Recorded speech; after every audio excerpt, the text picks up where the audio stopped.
profession changed so drastically, as well as the classes, but I think mostly to the good.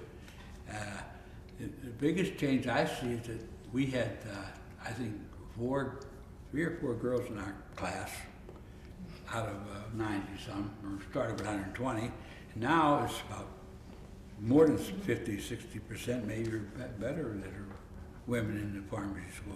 That's the biggest change I see in it. But basically it's growing and doing so much more with the new building they're putting up for research and development. It's going to make it even more of a greater institution.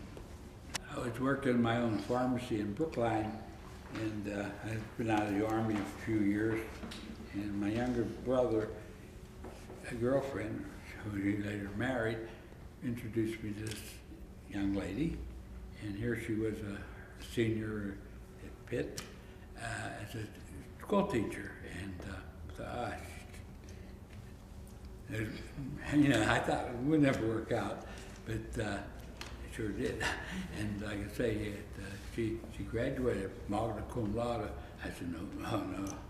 But the whole year that I was dating her, she would always tell me, got a test, I'm going to fail it. Get her age, But like I say, it was a strange thing how it happened, and it worked out real well. And as a teacher, she was very good. And we learned a lot about natural drugs, where they come from, what part of the plant you have to get them out of, and their names, file them, or whatever you called it. And for the longest period after we graduated, that was passé. They didn't do it. Now they're coming back to it.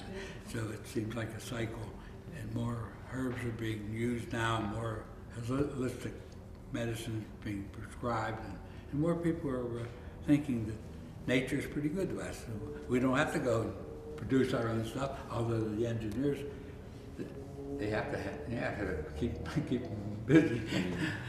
Gave me an appreciation of good literature. It's funny because you read a lot of stuff, and while you're in school you say, well, they talk about good writing. I don't know. You read enough of it, you can tell.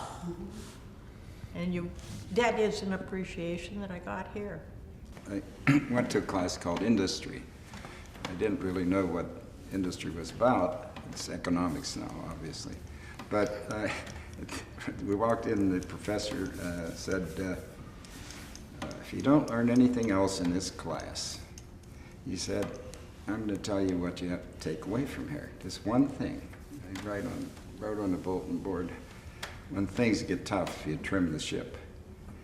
And I carried that through all my life as a guiding light. And I think that's probably what our country is going through right now. When things get a little difficult, we trim the costs and expenses and go forward. It was a very, very good lesson that I learned. Also, speech class was good. It was in one of the nationality rooms. And I was raised with 11 children. We didn't get a chance to talk very much, and nobody listened to you when you did. But in speech, you had to speak, and that was one of the best classes I had. And music appreciation was great too. So I got a great rounded education. I saw a new world that Pitt opened up to me, big new world. His mentioning of Blackboard reminds me of I think of mine, and maybe most of our favorite professor was Dr. Joseph Bianculli.